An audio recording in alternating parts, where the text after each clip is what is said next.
Hello, I'm Steve Matthews and this is the Mask Damp YouTube channel. If you find these videos informative, interesting or entertaining, please consider liking and following. During the 1980s and 90s, as well as my day job, I also did shifts on the out-of-hours social work service. I was on duty one evening when I got a call from the police. They had detained a man under section 136. This is when a police officer who finds someone in a public place who appears to him to be suffering from mental disorder and to be in immediate need of care or control can remove that person to a place of safety. Nowadays, there are specially designated places of safety on hospital sites where people can be taken, but back then a police station was the usual place of safety. There was nothing at all known about Andrew, except for his name, his age, 30, and his address. The police had been called to an incident in the street outside his house. He had resisted all attempts to calm him down and then became violent to the police who had attended. The police had found his house in a squalid condition. Floors covered with dog faeces and rotting food in the kitchen. His electricity had been disconnected long ago. He had a rather neglected looking dog which was taken to a boarding kennel. There was no record of any previous psychiatric involvement and he didn't seem to be registered with a GP. I assessed him with 2 doctors. As we approached his cell, he could be heard talking to himself and making odd noises. He abruptly stopped as we entered and looked at us with some hostility. Andrew was unable to concentrate on what we were saying and would not give us any information about his home circumstances, relatives or friends.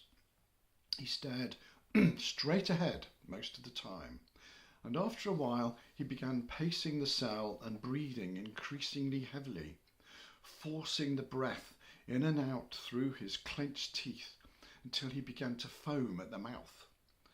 This was disturbing. We reached a tentative conclusion that he was experiencing a hypomanic episode.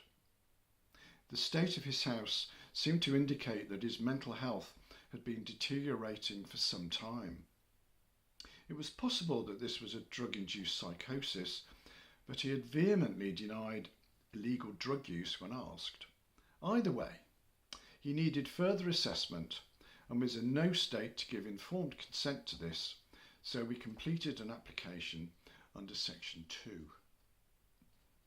I informed Andrew of the decision and explained to him that he would be taken to hospital by ambulance. His demeanour changed. He seemed quite happy about this and followed us out of the cell and strolled down the corridor flanked by 2 police officers. That's when it all started to unravel. I left the police station to get to my car, which was parked outside the police compound.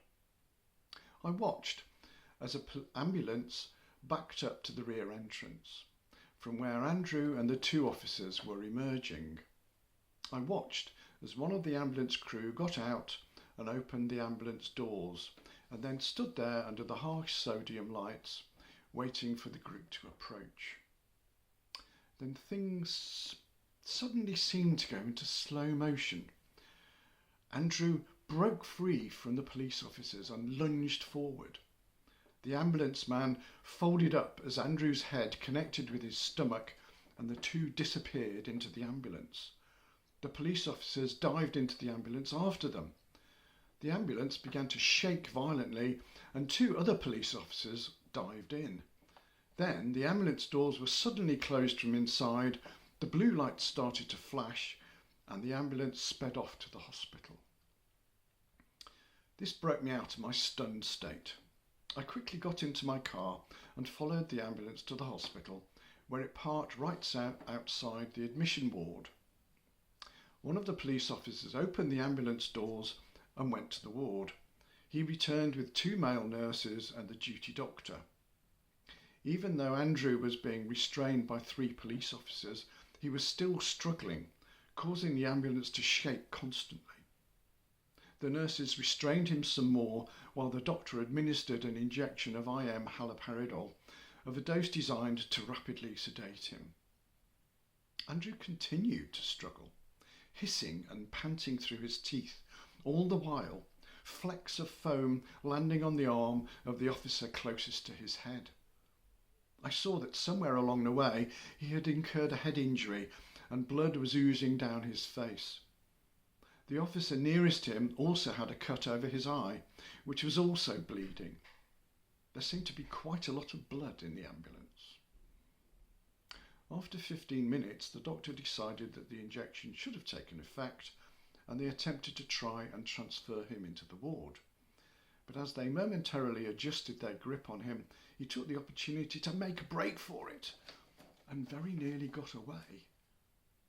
It took another injection and another 20 minutes of relentless restraint before he was sufficiently sedated to be transferred safely into the ward. If you have been, thank you for watching.